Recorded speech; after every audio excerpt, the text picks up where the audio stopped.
ബ്രിട്ടന്റെ പ്രതിരോധ ചിലവുകൾ കൂട്ടാൻ കീർ സ്റ്റാർമർ സർക്കാർ പദ്ധതി തയ്യാറാക്കുന്നു. പ്രതിരോധ ചിലവുകൾ ദേശീയ വരുമാനത്തിന്റെ 2.5% ഉയർത്താനാണ് പദ്ധതി തയ്യാറാക്കുന്നത്. ദീർഘകാലമായി രാജ്യത്തിന്റെ ആയുധ വിപുലീകരണത്തിനെക്കുറിച്ച് വിവിധ കോണുകളിൽ നിന്ന് വിമർശനങ്ങൾ ഉയർന്നു വന്നിരുന്നു.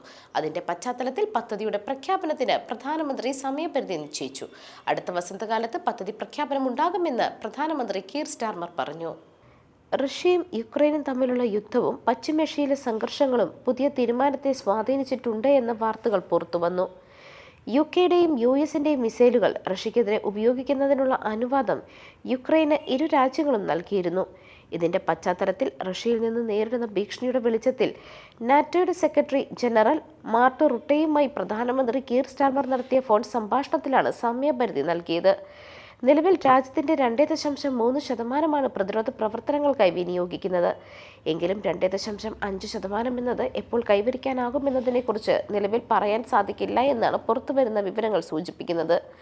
യുക്രൈനെ സഹായിക്കുന്നതിന്റെ പേരിൽ ബ്രിട്ടന് റഷ്യയുടെ ഭീഷണിയുമുണ്ട്. ഇതിനിടെ യുക്രൈനെതിരെയുള്ള യുദ്ധത്തിൽ റഷ്യയെ സഹായിക്കാൻ ആയിരക്കണക്കിന് ഉത്തര കൊറിയൻ സൈനികരെ വിന്യസിച്ചതിനെക്കുറിച്ചും പ്രധാനമന്ത്രിയും നാറ്റോ സെക്രട്ടറിയുമായിട്ടുള്ള സംഭാഷണങ്ങളിൽ ചർച്ചയായി. എന്നാൽ 2.5% എന്നത് അപര്യാപ്തമാണ് എന്ന വാദവും ഉയർന്നു വരുന്നുണ്ട്. UK കുറഞ്ഞത് 3% പ്രതിരോധ ചെലവുകൾ ഉയർത്തണമെന്നാണ് ഈ രംഗത്തെ വിദഗ്ധർ അഭിപ്രായപ്പെടുന്നത്. News desk Magnavision.